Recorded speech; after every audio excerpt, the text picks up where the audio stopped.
ঐশ্বর্য। মানুষ হয় নিজের সৌভাগ্যের দ্বারা এগুলো লাভ করে থাকেন বা কর্মের দ্বারা। সৌভাগ্য আসলে কি?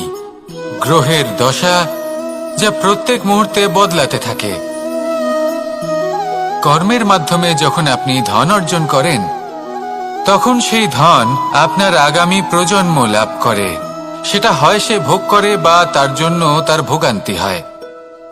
আর এটা নির্ভর করছে আপনার কর্মের ওপরে। কি কর্ম করেছেন আপনি সেই ধনকে লাভ করার জন্য।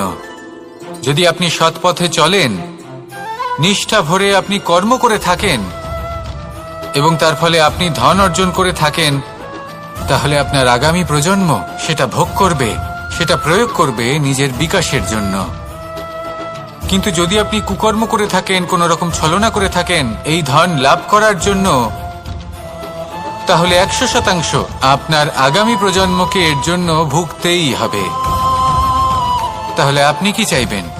যে আপনার আগামী প্রজন্ম সুখ ভোগ করবে, নাকি আপনার কুকর্মের পরিণাম ভোগ করবে?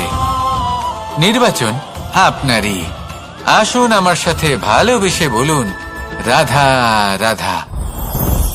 লোভ আপনার অন্তরের আরো একটা শত্রু। দেখতে গেলে এটা একটা শব্দ, একটা সংস্কৃত শব্দ। লব ধাতু থেকে উৎপন্ন হয়েছে। এর অর্থ কিছু লাভ করা। কিছু লাভ করা অনুচিত নয়, আরো কিছু লাভ করাও অনুচিত নয়, কিন্তু সব থেকে বেশি আমি লাভ করব। আমি আরো চাই, আরো বেশি চাই, আরো বেশি পেতে চাই। এটাই হলো লোভ। আর এই লোভ যখন গ্রাস করে, তখন আপনি যা পেতে চান, সে ধনই হোক বা মানই হোক, তা অর্জন করার জন্য মানুষ যে কোনো স্তরে পৌঁছে যেতে পারে। যদি মানুষ ধন অর্জন করতে চান, তাহলে তার জন্য তারা অধর্মের পথেও চলতে পারেন। যদি সম্মান অর্জন করতে চান, তাহলে অন্য মানুষকে ছোটও করতে পারেন। শেষ পর্যন্ত আপনার এটা মনে হতে পারে যে যদি একটু অল্পই প্রাপ্ত করতাম, কিন্তু ভালোবেসে প্রাপ্ত করতাম, এই জীবন আরো অনেক বেশি সুখী হতো। লোভ আপনার জীবনে, আপনার মনে কখন যে প্রবেশ করবে সেটা আপনি জানতেও পারবেন না। তাই এটা চিনতে শিখুন আর তৎক্ষণাৎ জীবন থেকে বাইরে ফেলে দিন। যা কিছু লাভ করতে চান তা ভালোবেসে লাভ করুন, আর সেই ভালোবাসার সাথেই বলুন, রাধা রাধা। জীবনে ক্ষমা চাওয়া তাও কিছুটা সহজ, ক্ষমা করতে পারা অত্যন্ত কঠিন। ক্ষমা 2 অক্ষরের এই শব্দ হতে পারে, কিন্তু অত্যন্ত বড় এই শব্দ, অত্যন্ত গুরুত্বপূর্ণ এই শব্দ। কখনো কখনো অন্য কাউকে ক্ষমা করে দেওয়া তাও কিছুটা সহজ কাজ, কিন্তু নিজেকে ক্ষমা করতে পারা অত্যন্ত কঠিন হয়ে দাঁড়ায়। অতীতে যদি আমাদের এমন কোনো ভুল হয় যে কারণে আমরা নিজেকে ক্ষমা করতে পারি না, অনেক সময় এমন কিছু ভুল করে বসি যে বিষয় শুধু আমরাই জানি, কিন্তু আমরা নিজেকে ক্ষমাই করতে পারি না, আর আমাদের বিকাশ সেখানে স্তব্ধ হয়ে যায়। কারণ যদি আপনি ক্ষমা করতে না শেখেন, নিজেকে ক্ষমা যদি না করতে পারেন, তাহলে তা আপনার জীবনের সব থেকে বড় বাধা হয়ে দাঁড়াবে। সেই জন্য জীবনে অবশ্যই শিখুন যে কিভাবে নিজেকে ক্ষমা করতে হয়, আর শিখুন যে আগের করা ভুল আবার কি করে না করা যেতে পারে। এই মন হালকা হবে আর প্রসন্ন হয়ে বলবে, রাধা রাধা। এই সংসারে যখনই কোনো সমস্যা আসে, তখন আমরা আমাদের সব থেকে বড় সম্বলের কাছে আশ্রয় খুঁজি, তা হলো আমাদের বিশ্বাস। এবার প্রশ্ন হলো এটাই যে এই বিশ্বাস কার উপর করা যেতে পারে? পরিবারের ওপর, বন্ধুর ওপর, নাকি তাদের ওপর বিশ্বাস করা উচিত যাদেরকে আমরা কখনো সঙ্গ দিয়েছি? দেখুন, এই সংসারে বিপদের সম্মুখীন হলে কে আপনাকে সাহায্য করবে সেটা নির্বাচন করা আপনার হাতে নেই। সেটা সেই সকল ব্যক্তির উপর নির্ভরশীল যে তারা আপনাকে সাহায্য করবে নাকি করবে না। অর্থাৎ যখনই কোনো বিপদ আসে, সর্বপ্রথম তার সম্মুখীন আমাদের নিজেকেই হতে হয়, আর তার জন্য প্রস্তুত থাকা প্রয়োজনীয়। সেই শক্তি, সেই সাহস অর্জন করা প্রয়োজনীয়। দেখুন, যখনই অন্ধকার আসে, তখন সবার আগে কে আপনাকে ত্যাগ করে চলে যায়? আপনার নিজেরই ছায়া। এই অন্ধকারের সম্মুখীন হতে হয় অন্তরের প্রদীপের দ্বারা, অন্তরের আত্মা দ্বারা। তবেই আপনি অন্ধকারের ওপর জয়লাভ করতে পারবেন। সেই জন্য যে বিপদই আসুক না কেন নিজেকে তার জন্য প্রস্তুত রাখা উচিত। সেই সাহস নিয়ে আসুন। এমন কোনো বিপদ নেই যা আপনাকে ভেঙে দিতে পারে। আসুন আমার সাথে ভালোবেসে বলুন, রাধা রাধা। মানুষ সবসময় চায় যে তার জীবনে যেন কখনো কোনো সমস্যাই না আসে। সে চায় তার জীবন যেন শুধুমাত্র শান্তি এবং সুখের দ্বারা পূর্ণ থাকে। কিন্তু এই চাহিদা অনুচিত কিছু নয়। আমরা সবাই এটাই চাই যে জীবনে সুখ থাক, শান্তি থাক। কিন্তু এই কথা সবসময় মনে রাখবেন, যে সূর্য উদিত হন সংসারকে প্রকাশমান করেন, দুপুরবেলায় সংসারকে রৌদ্র প্রদান করেন, সন্ধেবেলায় তাকেও অস্ত যেতে হয়। এবার আমাদের জীবন চক্র কিছুটা এরকমই। কোনো কিছুই চিরকাল একরকম থাকে না। কখনো এই নদীকে দেখুন যা বয়ে চলেছে। এই নদী যা বয়ে চলেছে তার পথেও অনেক বিপদ আসে। বড় বড় পাথরের সম্মুখীন হয়ে তাকেও সামনে এগিয়ে যেতে হয়। একটি পুকুর যা চারদিক থেকে ঘেরা, তার জীবনে কিন্তু কোনো সমস্যা নেই। কিন্তু এই সংসারে পুকুরের পুজো করা হয় না, পুজো করা হয় নদীকে। মনে রাখবেন, সমস্যার ঊর্ধ্বে তিনি উঠতে পারেন যিনি সমাধি লাভ করেছেন, যিনি এই সংসারেই নেই। যিনি এই সংসারে আছেন এবং জীবিত আছেন, তার জীবনের সমস্যা হলো শ্বাসবায়ুর মতোই গুরুত্বপূর্ণ। আসুন আমার সাথে ভালোবেসে বলুন, রাধা রাধা। আজ আমি আপনাকে একটা ছোট্ট কাহিনী শোনাবো। একবার আমি, রাধা আর দাদা, আমরা তিনজনে মিলে লুকিয়ে একটা উপবনে গেলাম আম পেড়ে খেতে। অনেক পরিশ্রম করে আমরা ওখানে পৌঁছলাম আর আমরা আশ্চর্যচকিত হয়ে গেলাম এটা দেখে যে এবার তো আম পাকেইনি। এবার দাদা কি করলেন, একটা আম পাড়লেন আর সেটা চাখলেন, আর উনি নিরাশ হয়ে পড়লেন। উনি বললেন যে এটা তো খুবই টক। তারপর রাধা একটা আম পাড়লো আর সেটা চেখে দেখল, আর রাধা উৎসাহিত হয়ে পড়ল। আমি রাধাকে জিজ্ঞেস করলাম, কি হয়েছে, তুমি এত উৎসাহিত কেন? তখন রাধা বলল যে এবার এত বেশি টক আম হয়েছে যে এগুলো দিয়ে আমরা আচার বানাবো। তাহলে দাদা ওখান থেকে বেরিয়ে গেলেন নিরাশ হয়ে এবং খালি হাতে। রাধাও ওখান থেকে বেরিয়ে গেল কিন্তু উৎসাহিত হয়ে, আর অনেকগুলো কাঁচা আম সাথে নিয়ে। এর থেকে আমরা কি শিক্ষা পেতে পারি? যে প্রত্যেকটা স্থানে এমন কিছু রয়েছে যেখান থেকে আমরা কিছু একটা শিক্ষা লাভ করতে পারি, যা আমাদেরকে বিকাশের পথে নিয়ে যেতে পারে। এই শিক্ষা প্রত্যেক স্থানে আছে। সবকিছু আমাদের দৃষ্টিভঙ্গির উপর নির্ভর করছে। যখনই আমাদের জীবনে, আমাদের সম্পর্কে কোনো সমস্যা, কোনো বিপদ আসে, তখন বেশিরভাগ মানুষ সেই বিষয় নিয়ে দুঃখী হয়ে পড়েন। আর কিছু মানুষ এমনও থাকেন যারা শেষ পর্যন্ত তার সমাধান করেন, বিপদকে পরাজিত করেন, সম্পর্কগুলিকে আবার জুড়ে দেন। যদি আপনি সুখের খোঁজ করেন তাহলে আপনি সুখ অবশ্যই পাবেন, প্রসন্নতা অবশ্যই পাবেন। যদি আপনি দুঃখ খোঁজেন তাহলে দুঃখ অবশ্যই পাবেন। এবার আপনি কি খুঁজতে চান, সেই চয়ন আপনারই। আসুন আর আমার সাথে ভালোবেসে বলুন, রাধা রাধা। কখনো কোনো প্রজাপতিকে উড়তে দেখেছেন? কি সুন্দর উড়ে বেড়ায় সে, এক ফুল থেকে অন্য ফুলে, এক পাতা থেকে অন্য পাতার ওপর। কিন্তু সে কিভাবে উড়তে শেখে কখনো ভেবেছেন? জন্ম থেকেই কিন্তু প্রজাপতির ডানা থাকে না। ও কিন্তু ছোট্ট একটা ডিমের আকারে জন্ম লাভ করে। তারপর সেই ডিমটি ভেঙে একটি কীট বাইরে আসে। আস্তে আস্তে সে বড় হয়, ওর শক্তি বৃদ্ধি পায়।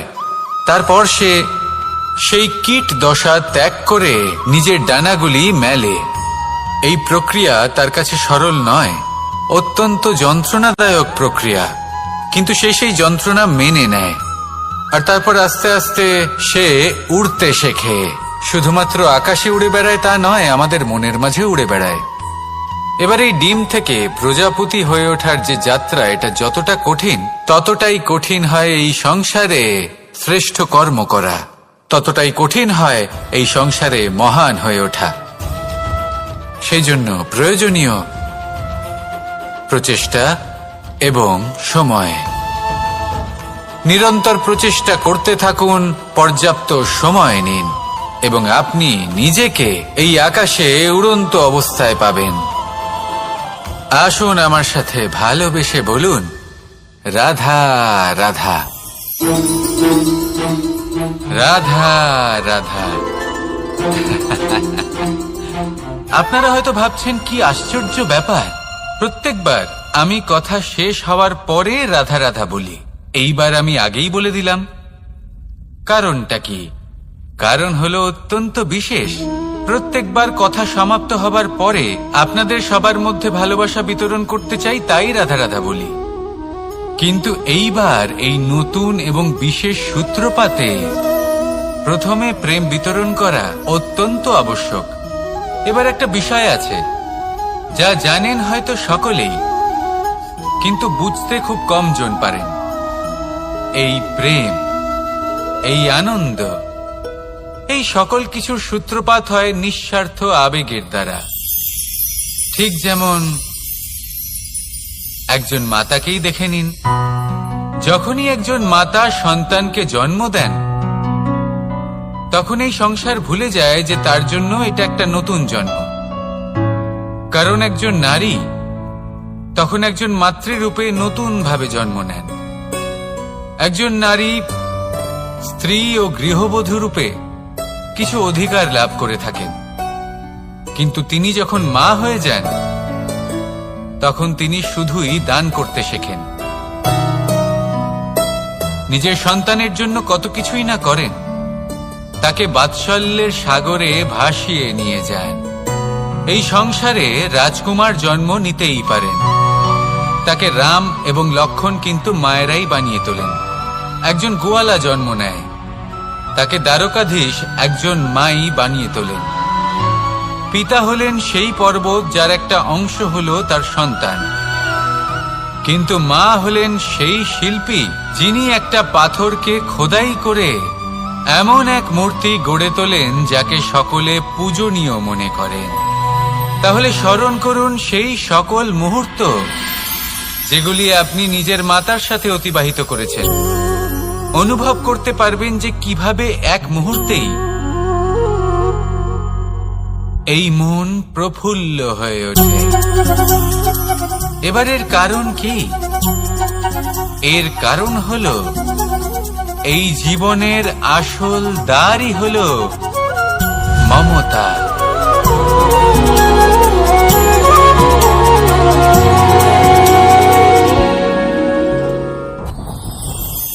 যত শক্তিশালী এই মন, তত শক্তিশালী এই শরীরও। এই যে আমাদের শরীর, এটা আসলে কি? এ হলো একটা রথের মতো। আর একটা রথ ততক্ষণ চলতে পারবে না যতক্ষণ না তাকে কোনো সারথি চালাবে। এই মন হলো শরীরের সারথি। এবার ভাবুন, যদি এই সারথি শক্তিহীন হয়, দুর্বল হয়, তাহলে এই রথের কি হবে? এটা উচিত পথে চলতে পারবে না, উচিত গতিতে চলতে পারবে না, মন মতো স্থানে এটা পৌঁছতেও পারবে না। সেই জন্য মনের শক্তি অত্যন্ত প্রয়োজনীয়। এবার মনের শক্তি আমরা কোথা থেকে লাভ করি? দৃঢ়তার শক্তি থেকে। এবার এই শক্তি আমরা কিভাবে বাড়াতে পারি? আমরা প্রতিদিন কিছু নতুন স্থির করি, কিছু ছোট কিছু বড়। আর যেই আমরা নতুন কিছু পূর্ণ করি, আমাদের মনের শক্তি বেড়ে যায়। আর যদি পূর্ণ না করতে পারি, মনের শক্তি কমে যায়। একটা দেওয়ালের মতো ছোট ছোট ছোট ছোট শিলা আমরা একটার পর একটা স্থাপন করে একটা দেওয়াল তৈরি করি। এতগুলো পাথর যখন একত্রিত হয়ে যায়, তখন এমন এক দেওয়াল তৈরি হয় যাকে ভাঙা প্রায় অসম্ভব হয়ে দাঁড়ায়। সেরকমই হয় মন এবং দৃঢ়তা। ছোট ছোট কাজ করে নিজের লক্ষ্য পূর্ণ করুন। এই লক্ষ্য যদি পূর্ণ হয়, তবে মনের শক্তি বাড়বে। কিছুটা এইভাবে যে যত বড়ই বিপদ আসুক না কেন, সেই বিপদ নিজে হার মেনে নেবে, কিন্তু আপনার মন ততটাই শক্তিশালী থাকবে। তাই মনের শক্তি বাড়াতে থাকুন, যাতে আপনি উচিত পথে চলতে পারেন, উচিত গতিতে চলেন আর মনোবাঞ্ছিত স্থানে পৌঁছতে পারেন। তবেই এই মন প্রসন্ন হয়ে বলবে, রাধা রাধা।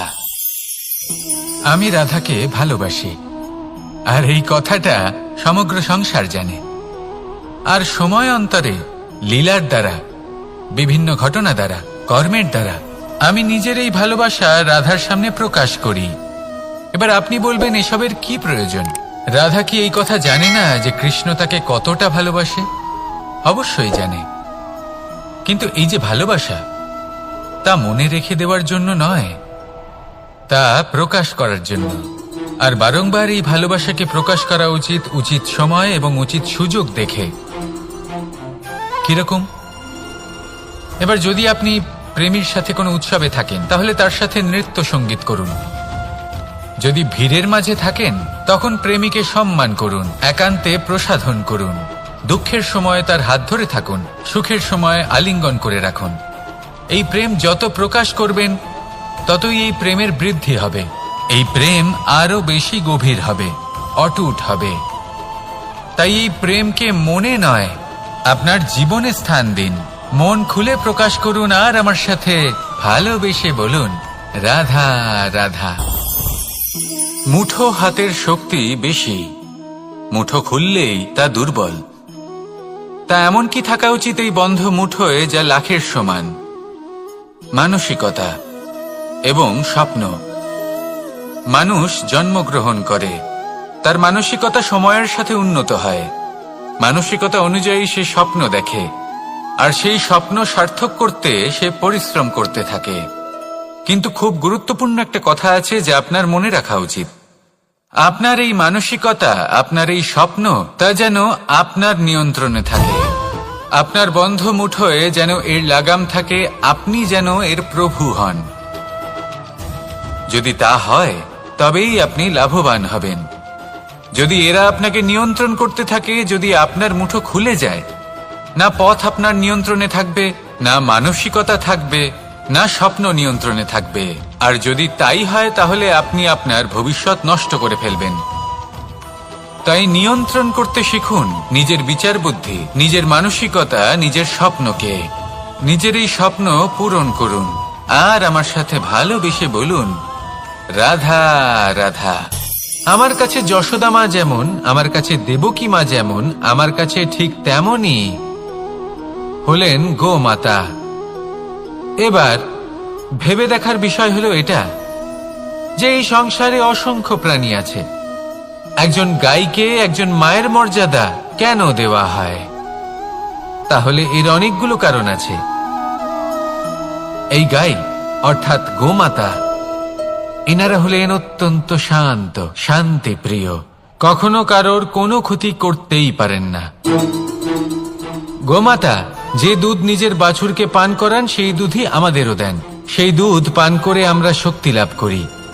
এই দুধ থেকে আমরা মাখন, ঘি, পায়েস, এইসব সুস্বাদু খাবার লাভ করি।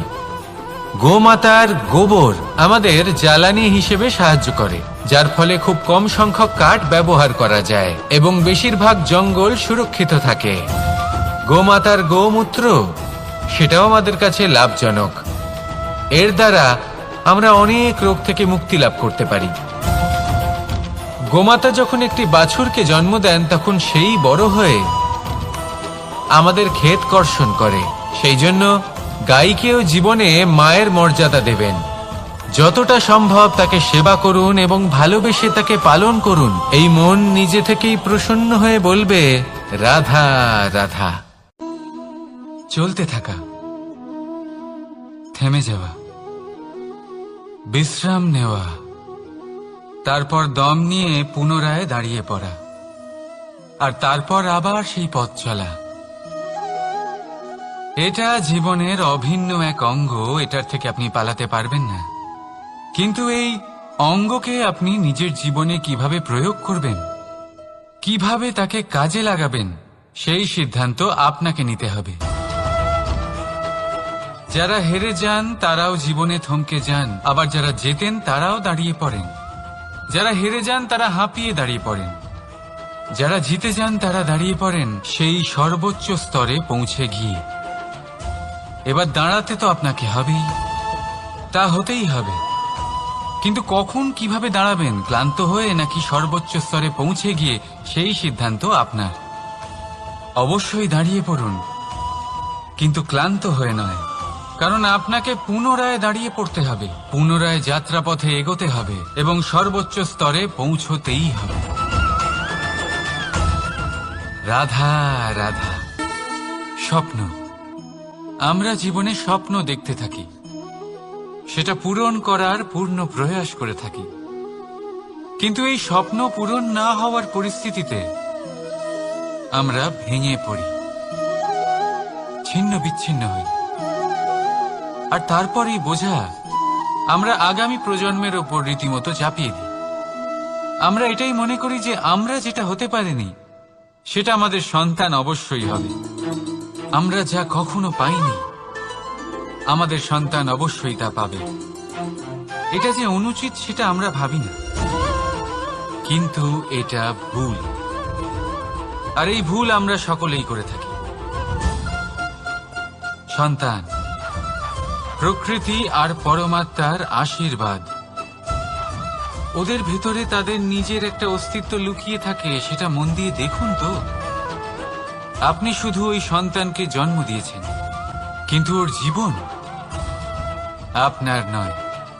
তাই নিজের সন্তানের সাথে থাকুন, সময় কাটান, ওদেরকে ভালোবাসুন, সব সময় প্রেরণা দিন, কিন্তু প্রেরণা দিন ওর নিজের অস্তিত্বকে বাড়ানোর জন্য, ওর নিজের স্বপ্ন পূরণ করার জন্য, আপনার স্বপ্ন পূরণ করার জন্য নয়। ওদের অস্তিত্বকে পূর্ণাঙ্গে বৃদ্ধি পেতে দিন। রাধা রাধা।